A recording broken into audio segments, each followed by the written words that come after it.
અજ્ઞાનીના અનુગ્રહાર્થે રૂપાંતર કયું જાય છે? ઈશા ગોતવી,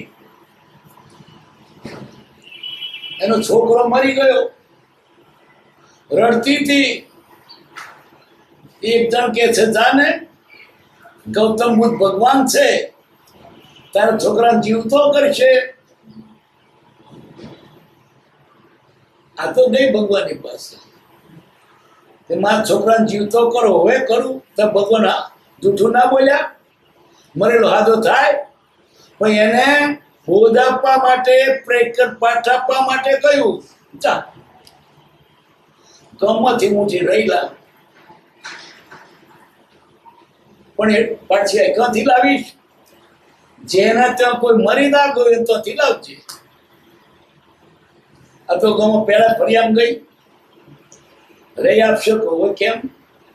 મારા છોકરા ભગવાન જીવતો કરવાના છે. કલ્યાણ ઉભા રહો.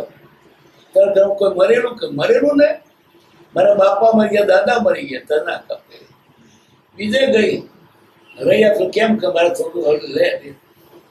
કોઈ મરેલું કે જેઠ મરી ગયા, દિગેર મરી ગયા. આખા ગામમાં ફરી પણ એવું એકય ઘર ના દીઠું કે જ્યાં મર્યું ના હોય. એ તો સમજી ગઈ મરણ એ ઘરનો નિયમ છે. તો ભગવાન જૂઠું ના બોલ્યા કે લા હાજી હાજો કરું. એને પ્રેરક પાઠ આપવો હતો. એટલે જ્ઞાની જૂઠું બોલતા નથી. આપણે જૂઠું લાગે, આપણા ભલા માટે તો એ આપણે જૂઠું લાગે, જૂઠું પણ જૂઠું ને એનું હિત છે. એમ તો જ્ઞાની પોતાના જ્ઞાનનો અભિમાન નથી, સમાજ જીવનું ભલું કેમ થાય તે છે. ભગવાન મહાવીરની પાસે એક માણસ ગયો, જીવતું પંખીનું બચ્ચું લઈને. ભગવાન જૂઠા પડવા હતા. એને પૂછ્યું, આનું આયુષ કેટલું? તો પેલું શું વિચારેલું? એનું આયુષ છે કે મળી નથી ડોકું, એનું આયુષ નથી જતું કરીશ, પણ એનું જૂઠો પાડું. ભગવાનને પૂછે છે, આનું આયુષ કેટલું? ભગવાન જ્ઞાની નતા, પણ કોઈનું ભૂલું ના થાય એવી યુક્તિ એને કરી કે તારા હાથમાં, મારા હાથમાં શું મારવું? જે બચ્ચું બચી ગયું, એ પાપ કરતે બચી ગયું, અને ભગવાન જૂઠાઈ ના પડ્યા. અજ્ઞાનીના અનુગ્રહાર્થે રૂપાંતર કયું જાય છે. જ્ઞાની જૂઠું નથી બોલતા, જ્ઞાની ન્યાય નથી કરતા, સમાધાન કરે છે. ને તો તરત જ કહ્યું હતું ભગવાનની પાસે શ્રેણિક રાજા ગયા. ભગવાન મારી કઈ ગતિ? તારી નરક ગતિ. ભગવાન તારો ભગત મારી નરક ગતિ, એનો ઉપાય? ઉપાય છે કે જૂઠું ના બોલ્યા.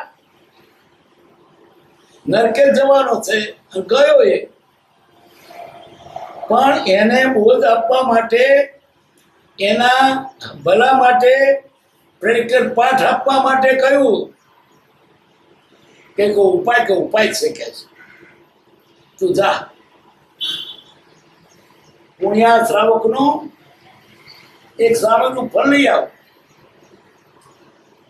અથવા તો તારી પેલી દાસી છે કપિલા, એની પાસે દાન અપાવે, અથવા તો તારા ગામનો કાળિયો કસાઈ છે ને, એક ધારો પાડા કાપવાનું છોડી દે, અથવા તો તું એક ધારો વ્રત પાડ. એક જ વ્રત, નાના શ્રેણિકેથી એક વ્રત પડાયું નથી. તો શું કહ્યું? વ્રત નહીં, પચકાણ નહીં, ત્યાગ વસ્તુ કોઈ ન. મા પદ્મ તીર્થંકર થશે. અહીં વાત શું કહે છે? એ વ્રત પણ ના પડે કે તું એક વ્રત નાનું પાડ્યા છે તો તારે નર્ક અટકી જાય. ભગવાન જૂઠું ના નરક જ જવાનો જ છે. ત્યાં બધું કા કરાયું? પ્રેક્ટિકલ પાઠ માટે. પ્રેક્ટિકલ પાઠ આપણને બોધ માટે હશે. આપણે બોધ થયો.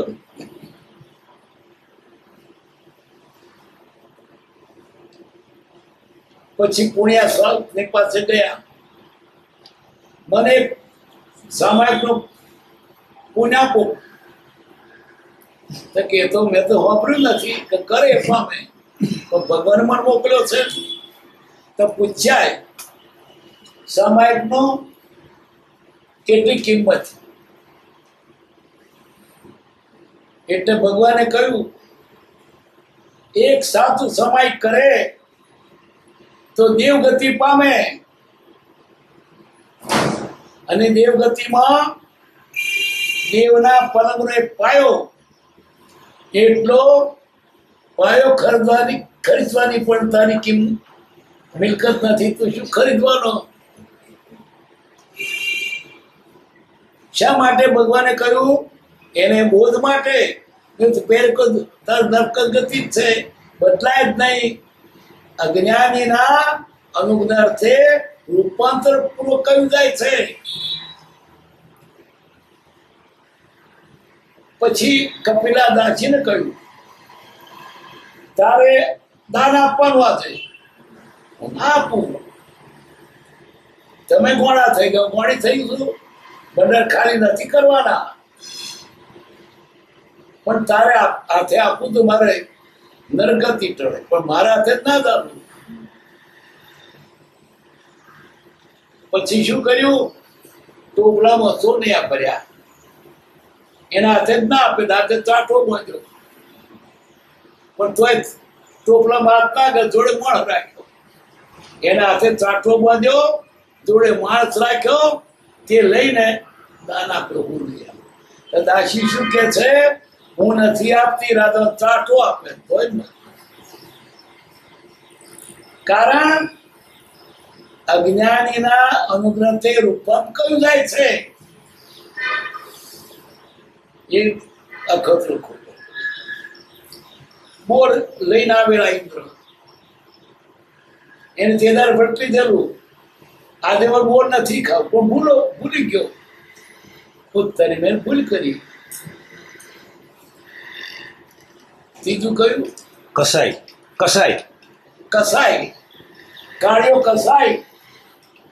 એને કહ્યું કે તારે આ એક દાડો પાડા નહીં મારવાના, અમારો ધંધો છે, અમે મારવાના. તું શું મારતો હતો? કુવામાં ઊંધો લબડાયો,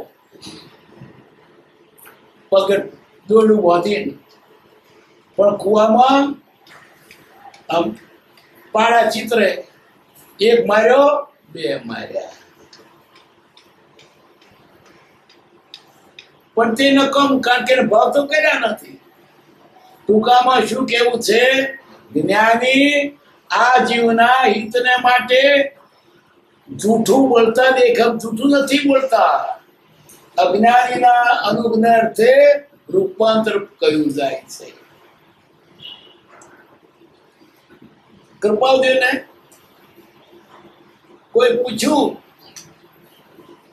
પૃથ્વી ગોળ થઈ કે સપાટ? કૃપાદેવને એક જ શબ્દ સમજો કે સપાટ. એ ન્યાય હતો, પણ પેલા સમાધાન ક્યાંથી થાય? કૃપાદેવ પૂછે ને, તને શેમાં ફાયદો? સપાટ તો ફાયદો કે ગોળ હોય તો ફાયદો? જાણવા ઈચ્છું છું. કૃપા નહીં જાણતો ચાલશે. મોક્ષને માટે સાતો પ્રયત્ન કરશે તું, તો સપાટ કે ગોળ? પૃથ્વી આડી નહીં આવે.